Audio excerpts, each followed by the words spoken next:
Greetings all, and welcome to the Raw Pro. As you can see we have two guests here on today. We have Antonio Bradshaw, the audience. I know y'all used to him, and we have Tyrone Wade. We know him as the connoisseur in the house. Connoisseur, all we can see is your lip. You got to bring your face in there. We always see. Okay, we got you. You good. Okay, got me now. I'm trying to. Y'all, you got me good. Yeah, we got you good. Hey, I just want to welcome everybody. Hey, I'm gonna do something a little bit different today for you all. All right, cool.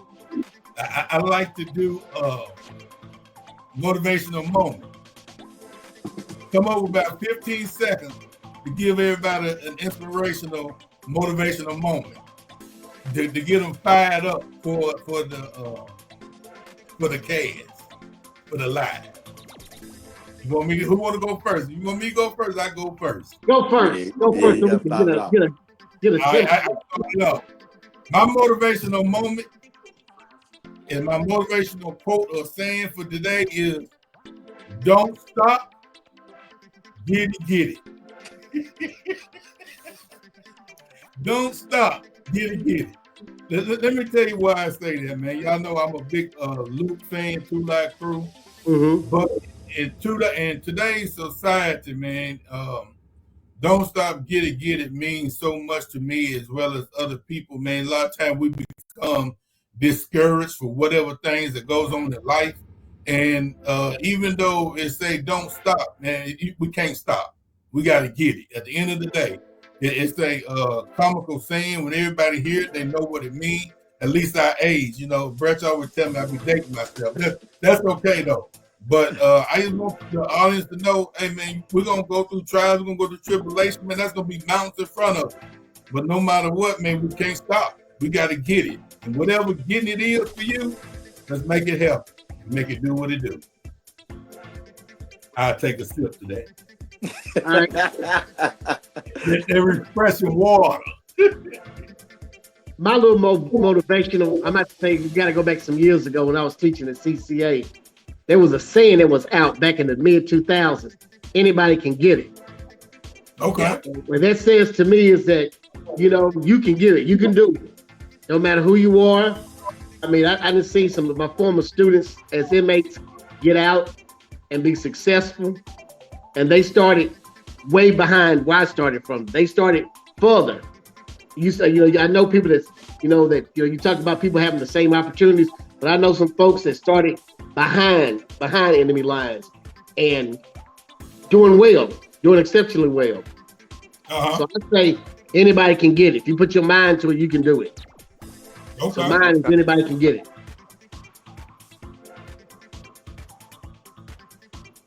It's on me now?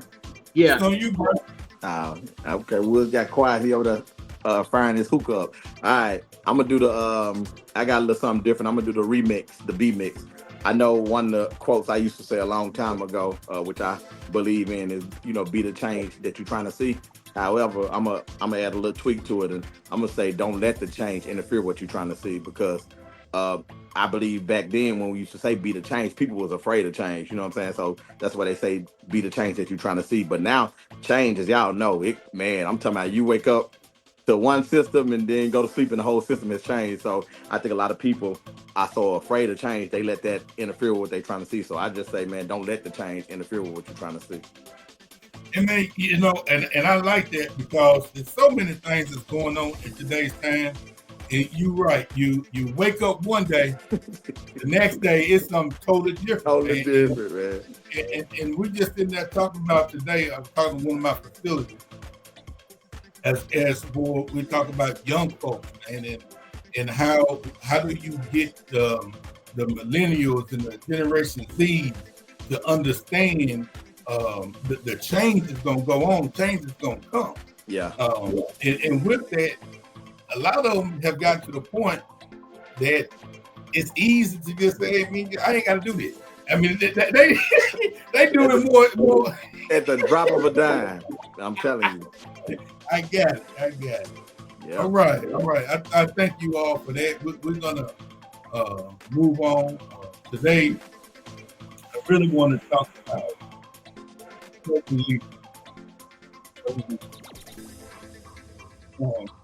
Servant leadership is a theory that has been out for over 50 years, and it has been one of the most researched leadership theories.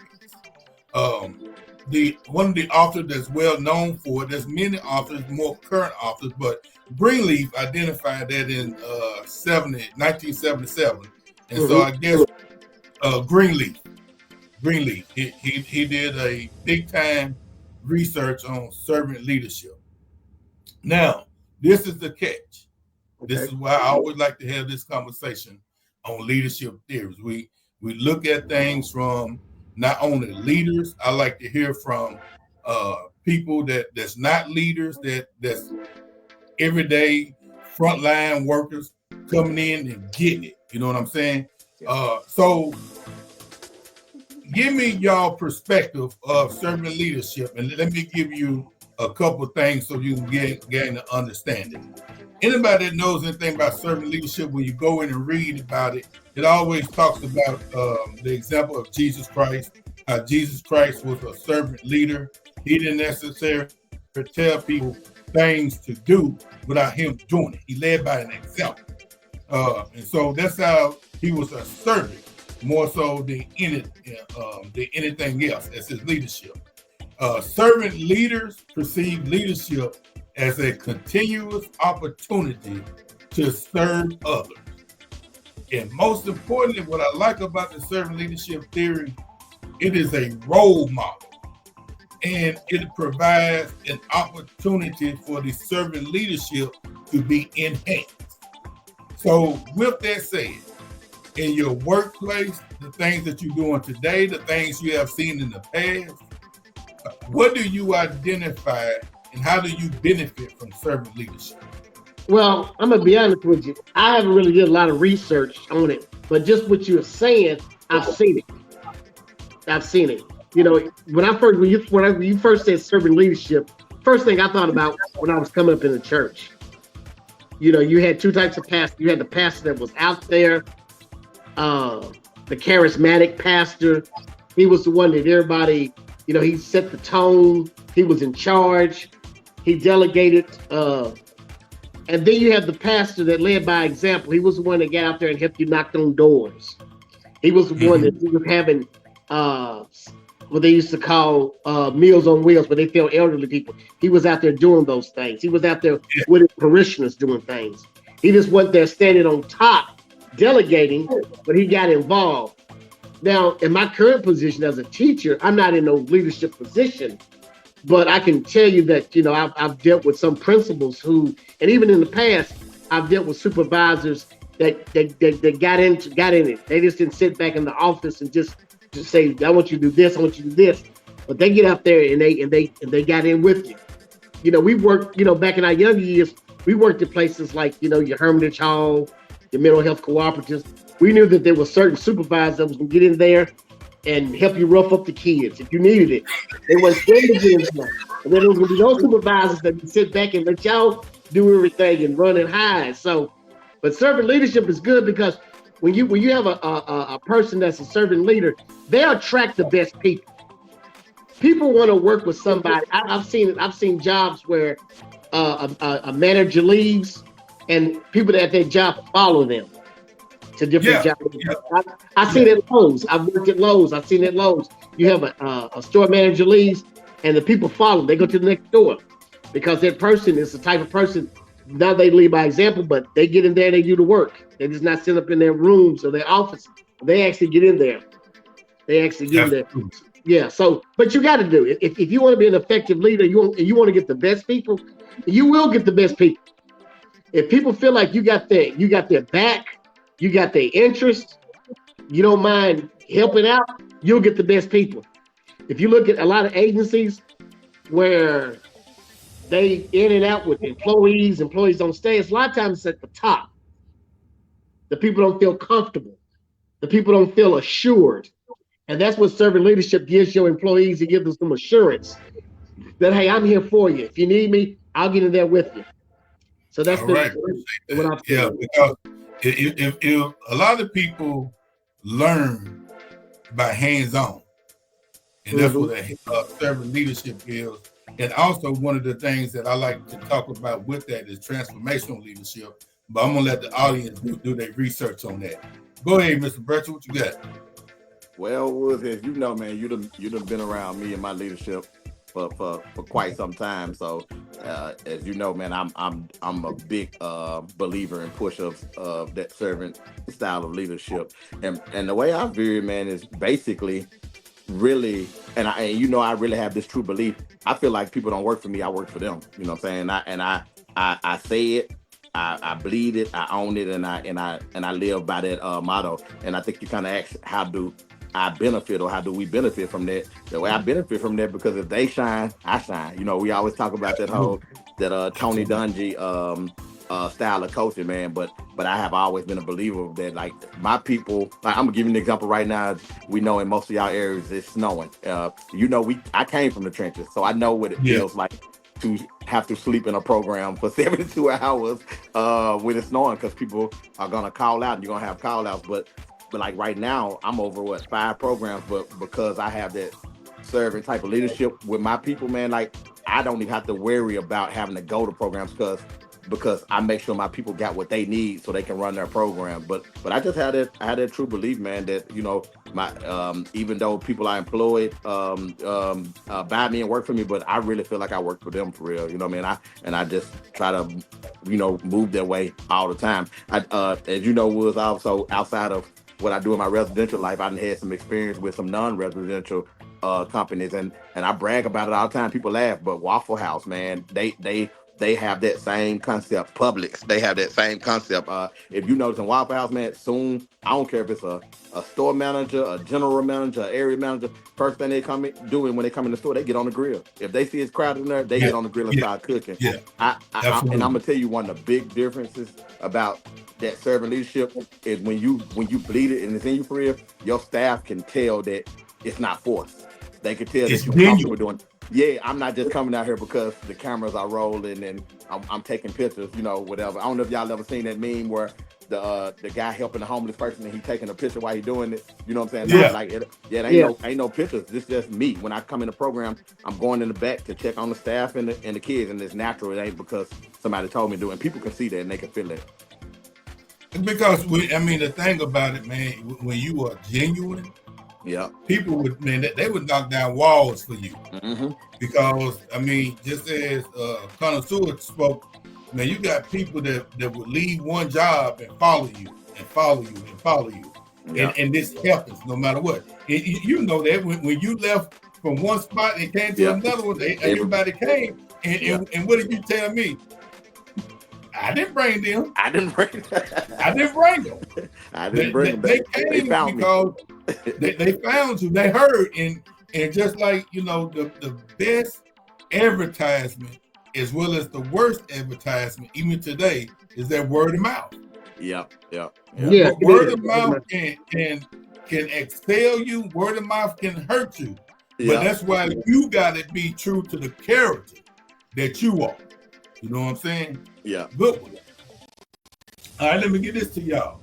It states research has showed that organization development and organization behavior that can model servant leadership as a higher outcome for other leaders. Let me say this again.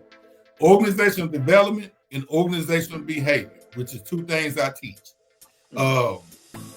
In that, if the leaders can truly model it, it brings along more servant leaders. What's your perspective on that? Yeah, you're right. It will. If you got people that model something good, if they can model something good that's effective, you're going to produce more. And it's about being effective. If servant leadership is effective, and when things are effective, they have a tendency to produce other things that are effective. Of course, it's going to do that. You can see that with even not only at our level, but you can look at the world level. You look at leaderships across the world. I think about the guy that's in Burkina Faso right now, Troy Ibrahim. He's a military leader, Burkina Faso. And he's doing things like this man's not taking, he cut his salary, he cut his cabinet salary. He's telling my people, hey, we're not gonna get no loans. We're gonna get out there and do that. If I need to get out there and help dig ditches with y'all, with the people, I'm gonna do that. And then you start to see other leaders in that area, and the people respond. When people respond to you, they'll protect you. They'll protect you at all costs. And that's what happens. And that's what you see with this guy in Burkina Faso.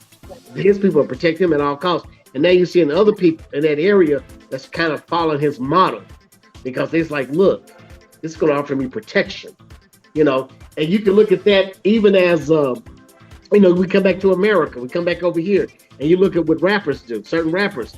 Master P was able to get a lot of rappers because of the way he was. He took care of his people. Yeah, he did. He took care of them. He took care of them. He said, look, we family. We not blood, but when we in No Limit, we family. And that's why he was able to get Snoop from Suge Knight. And on a lighter note, that's how George Clinton was able to get Boosie Collins from James Brown, because George Clinton was more wide open. He was more flexible. And that's one thing about leadership too. You got to be flexible. Yeah. The way I supervise Bratcher may not way I supervise Chop, because I understand y'all got different personalities, and I got to deal with y'all different ways. And I got to see that what's in Bratcher and be able to bring that out, what's in Chop and be able to bring that out. So yeah, go ahead. I'm about to say, that's why you hear me always say that leadership is one, knowing your people, two, treating your people the same, but also treating them differently. Yeah. But that, you just said it. My goal is, on paper, my goal is to treat everybody the same, fair, consistent, and provide the support that you need. But when I say different, you got to understand that I have to come around or come with a different approach in order to get a different outcome from Connoisseur. I know the Bratcher outcome is already going to be there because this is his thing. It's a different style of motivation and different style of inspiration that has to come. So I got to always make sure I understand that approach. What you got, Brett? Well, just to kind of piggyback, man, I think it goes hand in hand, right? I know I talk a lot about just being organic and something being in you, right? Which I think I got both of those. But however, man, I can't help my people if I ain't sharpening my sword, you know? So, exactly. So I can be, man, hands-on, be in tune with them. I'm talking about I can do all of that team building and morale type stuff. But if I'm not actually giving them things that they can use to become a better FA, a better clinical director, I mean, you know, what am I here for? So, and I can't do that without sharpening my tools. So I definitely think that it kind of goes hand in hand, because the only way that you can be a servant to your people is by you being able to provide them with knowledge and give them things that's going to make them better. You know what I'm saying? So I definitely think it goes hand in hand. And Connoisseur, I actually want to, you know, challenge you a little bit. I know you said you're not in a leadership role, but you actually are. I mean, you got the audience with teaching. You know what I'm saying? And I know that they, you know, not employees, but man, you developing the leaders before they even get a chance to become leaders. You know what I'm saying? So, and I say that same way, like with the I hate to use the word clients, you know, but with, you know, the same way that I approach my staff, man, I do the same way with the kids too. You know what I'm saying? Because ultimately, as I'm building them to be leaders and all that, I'm actually making my staff job easier as well. And hopefully, again, man, maybe one day they'll get it right and become a leader. And when they do get that job, they already 10 steps ahead of some of the kids that went to college, because they was already learning leadership skills because they was being taught or supervised by a strong leader that was a servant. You know what I'm saying? Let me share this right here. This is one of the things that, and you was there on a couple of these situations, is that even in tough times, we as leaders have to role model things that we find to be easy. But you got staff that's looking like, I don't know about this. And they watching you to see how you're going to default. Give you a perfect example. We had this kid in the juvenile detention center, big time gangbanger. You already know where I'm going. Yeah. Big time gangbanger, and he was being inappropriate and was a danger to himself. and we had to do a physical restraint on him in order Mhm. to make sure he was good. And I was like, Brad, I got this. I got this. You did. And it wasn't that I was going in trying to be big and bad. It was just one, man, you got to have rapport with people. You got to have a rapport. But like you said, whether it's a client or it's an adult. And then when I went in there, he tried to tussle, but we got him into a safe hole by myself and everything. And all the thing his thing was, man, get your big ass off me. Yeah. But Yeah. at the thing was Bradshaw Holler, man, you did that so cool. Look like you just laid him on a pillow. Yeah. But the thing is, it let the staff know you don't always have to be in an angry, ready to take your shirt off and Yeah. all that to always look like that you're the aggressor. Sometimes you have to realize the situation is what it is, remain calm, and let's get the outcome that you're looking for. Mhm. And what a lot of people understood, I talk loud when I'm speaking because I'm speaking with authority and I had to. But you never heard me raise my voice at not one kid. Nah. You never heard me raise my voice at not one staff. I said what I had to say, and I was done. Direct. Yeah. Let me ask y'all this one. Okay. It states that, and this is a good one, servant leadership is an effective means for an organization to create an ethical culture. Okay? Create an ethical culture. It goes and say with further servant leadership that individuals become and have a level of moral reasoning and is able to display a level of ethical and unethical behavior. Does that make sense? That In last other part. words, what I'm getting is you saying that. Hold on, Sue. Let me repeat it. Okay. Pretty much in creating an ethical culture, Okay. as you are teaching, because the goal is, as a servant leader, is to create more servant leaders. Yeah. Okay. Right? All right. But it states that servant leaders, when they create this ethical culture, it provides individuals with the opportunity to have a high level of reasoning through a moral perspective.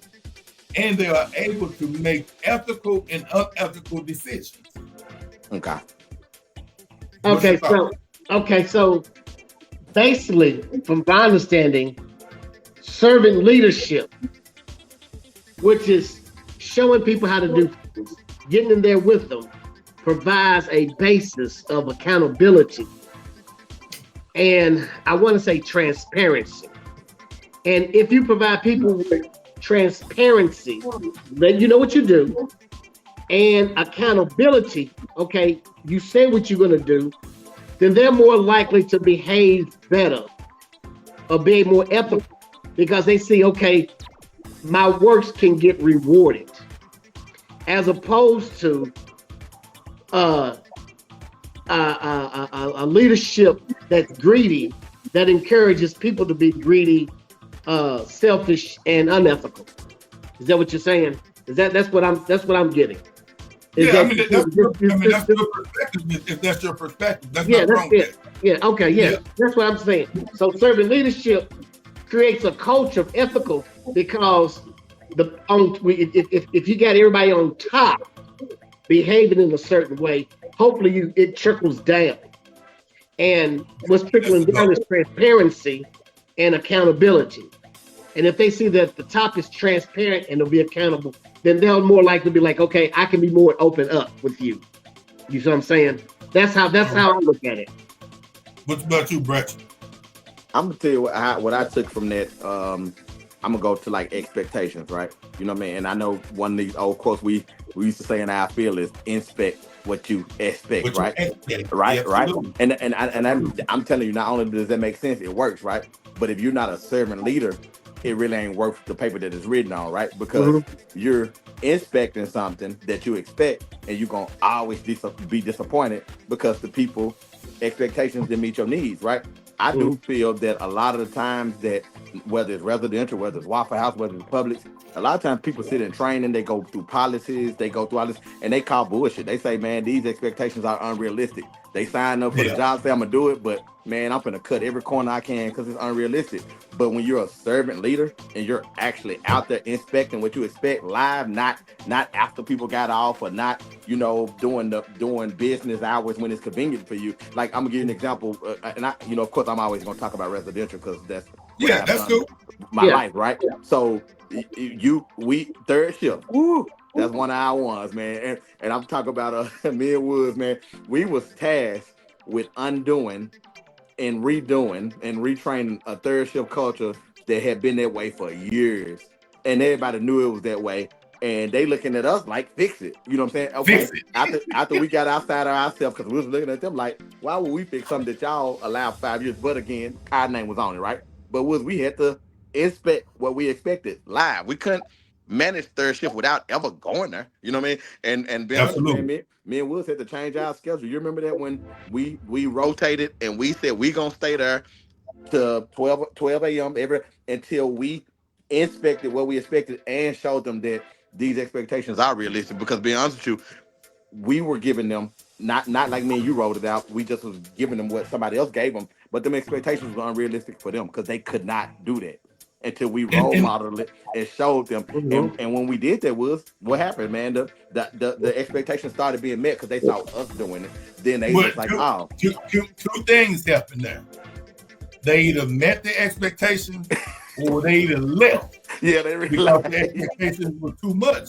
Yeah. Because you had people that were there 10, 15 plus years and they done things the way that they wanted. And then their thing was, who they think they is coming to change the thing. But the thing was, we did and showed up and showed them how to do things. Yeah. Because we're doing it here with you. We're not telling you to do something. We're showing you how to do it, and we here with you to get in with you. There's been many times that I wouldn't ask nobody to stay over for shift. I stay over. Second, third shift, do whatever it takes because I wanted to role model. The thing is, I can't ask you to do something that I'm not willing to do. Yeah. And you look at when we start doing what was this? Our surprise contraband search in the facility. And I said, now we're gonna do this by 3-4 o'clock in the morning. We was hit with some resistance because people like, ain't nobody gonna come up here at 3 or 4 o'clock in the morning. and then if it was nobody else there, it was me and you in the beginning. Then the supervisor started coming. And I was like, man, if I knew y'all was gonna be here, I would have done it. So what they said was people were used to people saying, hey, I want this done, this is what we're gonna do. But we ain't gonna show up, we're gonna leave it for y'all. Yeah. But not only did that change the culture, it changed the culture for the kids because they got to the point they were like, man, ain't no need me trying to bring no contraband up in here or get somebody to be here because I don't want to be woke up at 4 o'clock in the morning and I just went to sleep and now I'm here with some contraband and now I'm pissed off and I'm sleeping. Right. All right. Woods, man, I can give a million examples about this, like working in environments where people were. And maybe that's why I'm the way I am too, because I've luckily been in environments where most of my supervisors were very hands-on for real, really, man. But I had some small, I guess so, times where I've been in some situations where they weren't, but that's been very rare. And you could tell the vast difference. And I'm gonna give you one. Like I talked about Publix earlier. Every job you got quotas and got time frames and deadlines. Yeah. And I remember days where we got a truck that was large and we had a certain amount of hours to stock it. I had those type of supervisors like, come on, man, go speed it up, blah, blah, blah, blah. But they actually was getting out there with their suit and ties on, throwing the truck with you. Now, rewind to earlier in my career, I worked at, I know they're gonna be like, man, he had a lot of jobs. I worked at FedEx, the grounds, the and man, you had the supervisors that was walking it by like my grandmother can do that truck faster than you and all that. You be like, man, get your ass in here, get your grandmama in here then. You know what I'm saying? Because Yeah. they was doing it, but they were not getting in doing it with you. And again, that's why turnover was so high at places like that. But man, that servant leadership, man, is critical, man. And I just been blessed to always been in situations where I had servant leaders, and I guess so that's why I do the same. You know, speaking of that, I'm gonna be honest with you. Most of the servant leadership I've ever seen, seen some in education, but I see most of them I seen in my part-time job. Then I worked at Lowe's because I've had good ASMs that get in there and help you do stuff. I'm like, hey, I need some help. I'm in paint department. I'm getting swamped. ASM get over there and help you out. At the professional level, I probably would say that the most I've seen it was probably now at the education level that I'm in. But other jobs, when I worked in mental health, no. No, you on your own. You on your own with them kids. You on your own with the clients. No. Let me ask y'all this. I got a question too, Woods, but go ahead. Okay. Do you display what you expect? Do you display it? Do you role model what you expect from somebody? Meaning, for you coming through on two perspectives. You identified being an employee at two different facilities, Lowe's, and you talk about as a teacher. Do you display what and how you want a leader to lead you according to the way you display your behavior? I think so, because I believe in holding kids accountable at the education level. So if I write up a kid, I expect something to happen. If I'm taking the time out to call this parent, write this kid up, then hopefully I expect the people at top, to follow up with my write up. So yeah, and then now I ain't gonna lie, the Lowe's now, I be chilling. I'm just there for check now. I'm like, fuck it. I ain't saying shit. I ain't saying a damn thing now. Go ahead, Bradshaw. What you got, man? Man, I had some technical difficulties. The alarm went off on my phone, and my volume went down, so I didn't even hear what you said, Wood. Do you display what you expect? Oh yeah, man. I don't know no other way, man. Like how do you expect somebody to do something and you're not doing it? And it kind of went back to the question that Connoisseur made me think of, like when you are in those areas where you don't have servant leaders. I think it's two things that happen. You either get people who came off the floor and was like, once I get off the floor, what my guy say on Friday? I know what I said, but when I got rich, I was gone. You know what I'm saying? Yeah.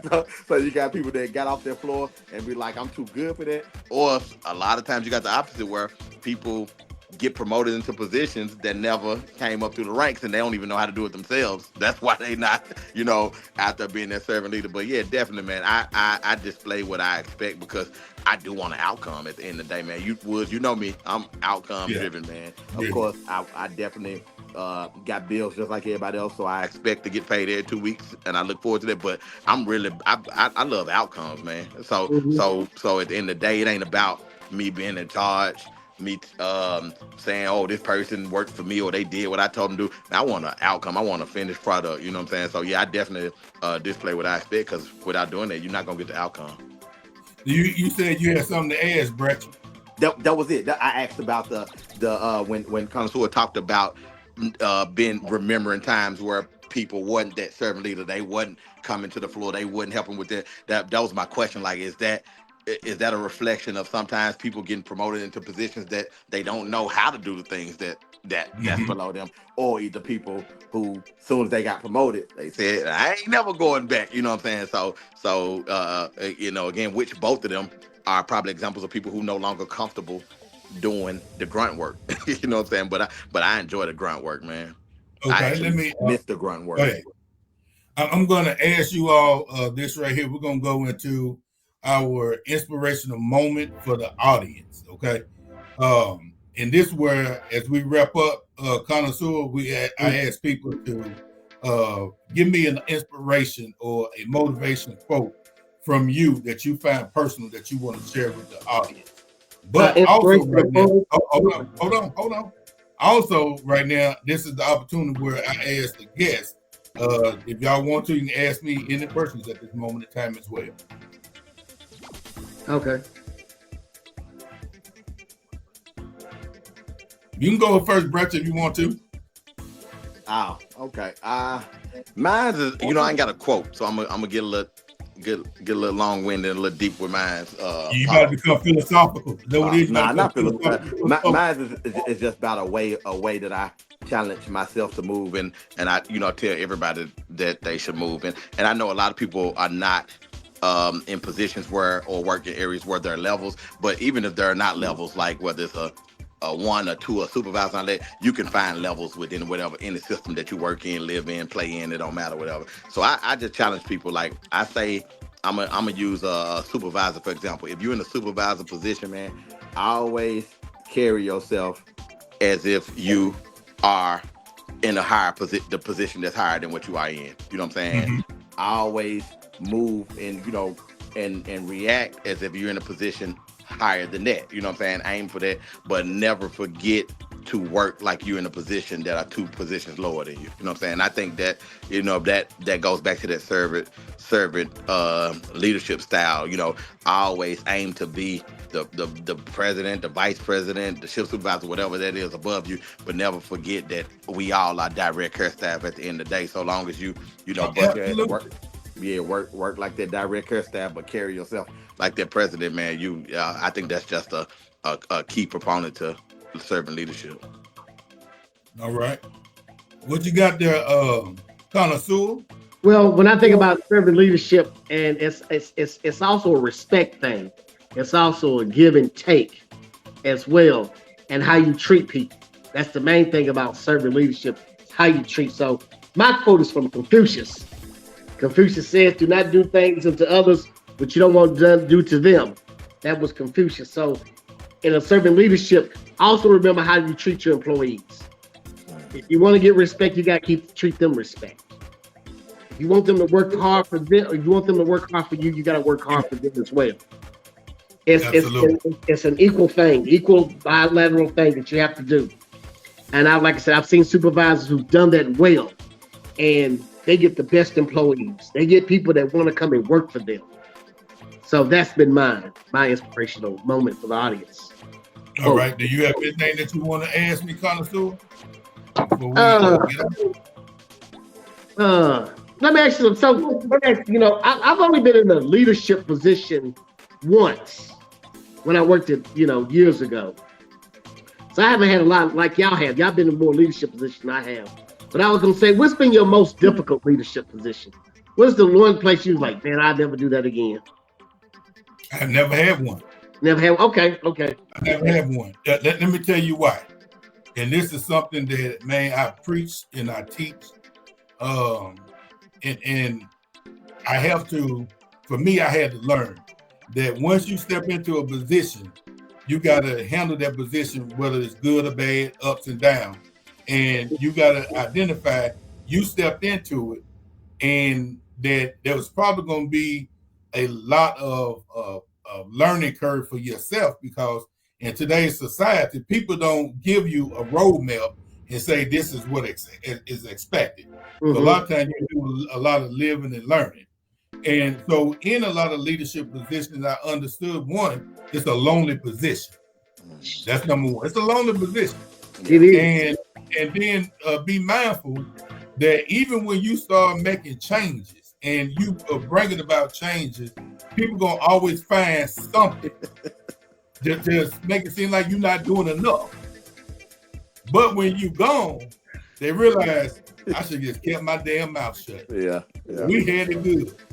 We complained that, I look at me and Brett, man, when we took over the detention center, we turned that place, man, from probably a 50% compliance to about 50. A 96% compliance. 50. 20. Say, I'm trying to be nice, man. Yeah, you trying to be nice.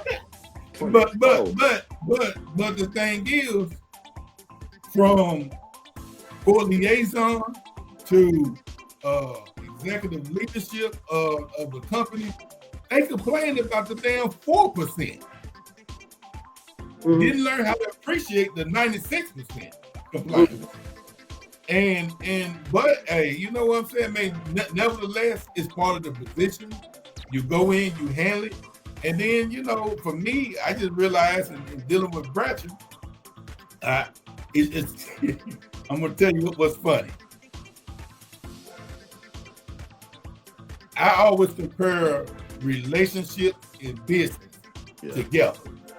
I always compare it together, even when we've been at executive leadership meetings. I will always have something where I compared it to a relationship. And y'all probably hear me talk about it all the time. And I was just talking to Rich about that all the time. My bad. Go ahead.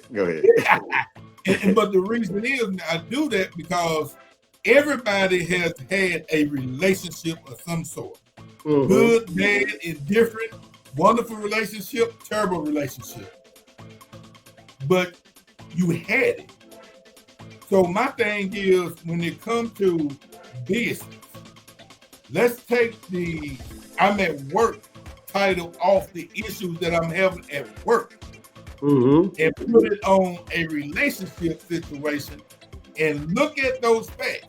Most people look at, man, if I was in a relationship, I'd be gone.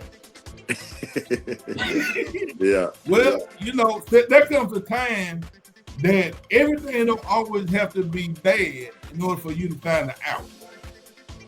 I'm the type person that believes, you know, for me, I did this stuff for 27 years, working with kids, and it was time to find an out. It was time to move on in life, and I put together a plan, a master plan to exit up out of there. But the thing is, every day I came to work, I gave my all. Every day. So the thing about leadership, man, you just gotta understand that you're gonna make decisions that's not favorable to most.